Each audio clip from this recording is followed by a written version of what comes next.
Okay, for first stop natin dito upon arriving at Sorsogon is the Museo Sorsogon.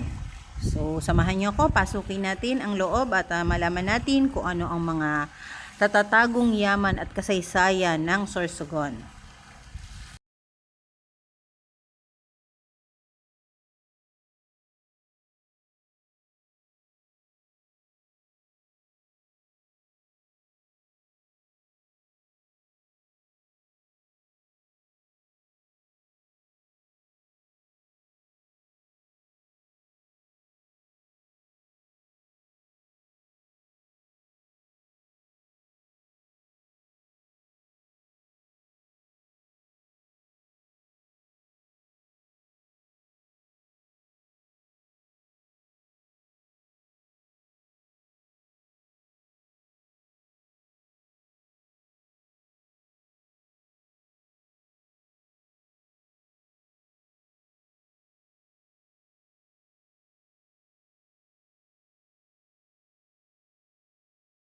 Kung papasukin natin naman ng mga galleries is mga prison cells naman po. As you can see po, dito po yung mga paintings po natin. Ito po is mga governor po ng Sorsogon from 1894 up to present governor po. So overall po, we have 34 governors na po. Ay po, so itong building po, ito is 90% po siya original. So yung inaatakan niyo is original po ito from 1960. So this is 111 years old na po. Itong building, yes mama. Then yung mga grills na makikita nyo, ayan, original po ito from 1960. So American time pa po siya. Ano ba sila po? So ako si province of Sorsogon. So this is 10 galleries. 10 galleries po. Ayan. Okay, the first so, 5 gallery. galleries dito sa baba, then 5 galleries po sa taas. So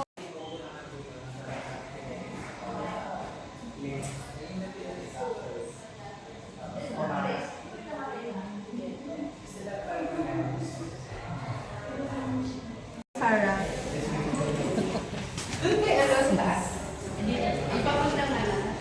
So, ito yung mga lahat ng naging governor dito sa Sorsogon. And this time, nandito tayo sa unang cell.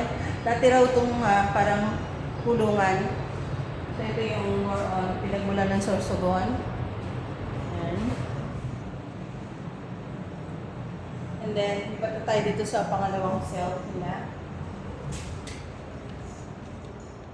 Ayan. Dito naman yung libingan. Ito yung mga dating libingan dito. Ang alamat ng lawa ng Bulusan. So, dito nakikita. So, after daw, ito daw yung parang primary to secondary. Tapos pag daw na, after ilang years, yan, nililipat kasama itong mga, kung ano man yung mga ari-arian. Okay, third cell is itong mga yung Misa de Gallo, tapos we have here yung mga collections, yung mga churches, tapos yung sample, anong tawag dyan? Galyon. Yan. Okay, fourth cell is bakay na bato dito sa Sorsogon. So sana makita pa rin natin yan in actual.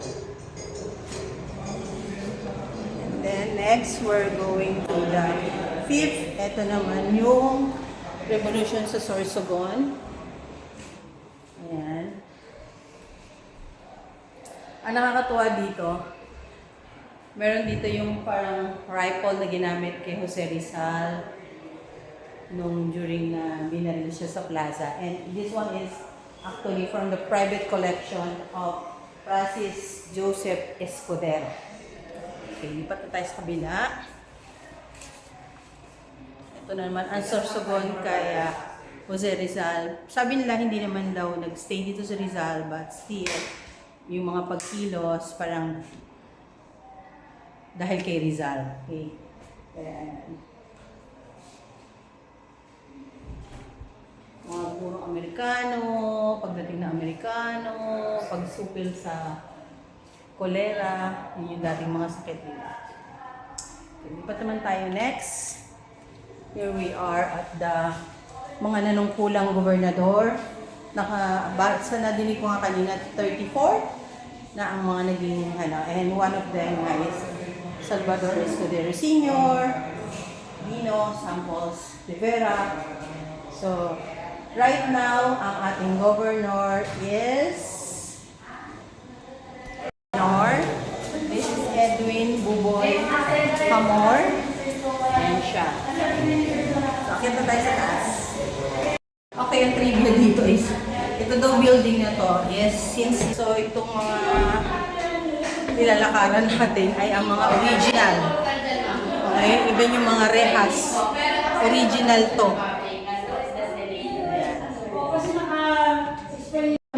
So, nandito naman tayo sa second floor.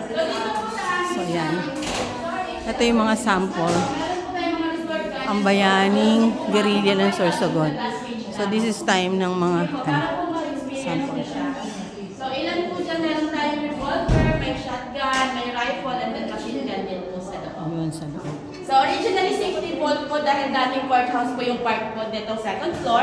Pero minsan din po siya ginamit na Bartolina or isolation po ng mga pasaway dati na inmate. So, ito yung Bartolina. Bartolina, yan.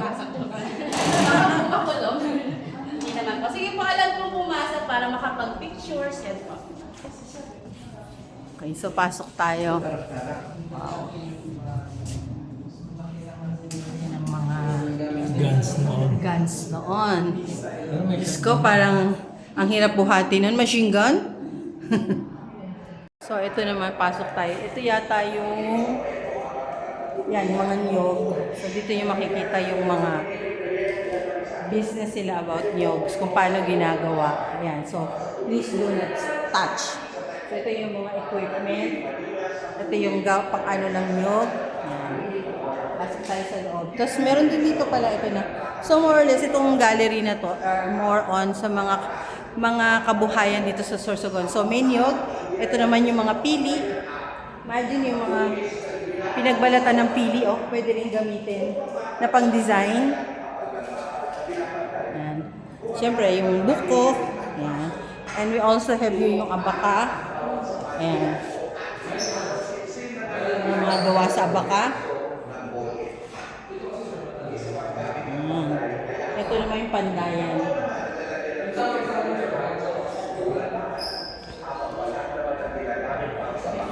Kung paano pinaprocess yung abaka. Ayan, yung old style. Or is this still existing? Existing pa rin. Ayan. Now here at the Guinness Book of Records na Largest Filipino folk dance, ma'am. Largest yung sumayaw po ay nasa 7,127. tapos ito yung costume nila. So, sinuot po ni Ma'am Hart and Senator. Dito naman po sila. So, ito yung yung certificate na na-receive during that time. Ano nga uling sayaw to? Pantomino sa tinapos. Pantomino, which means? Pantomime, ma'am. Love dance. love dance. It's a Yeah. traditional dance, ma'am, dito sa Bicol. Especially sa Sorsogon. Okay. Isinasayaw pa, may mga event. Especially kasal, ma'am. Okay. Yung sinasayaw So, ko. makikita nyo, ayun yung gano'ng kahaba yung formation. 5 kilometers? Yes, po. Siya inabot. Okay. And it was, parang kasama sila Heart and Cheese na performer during that time.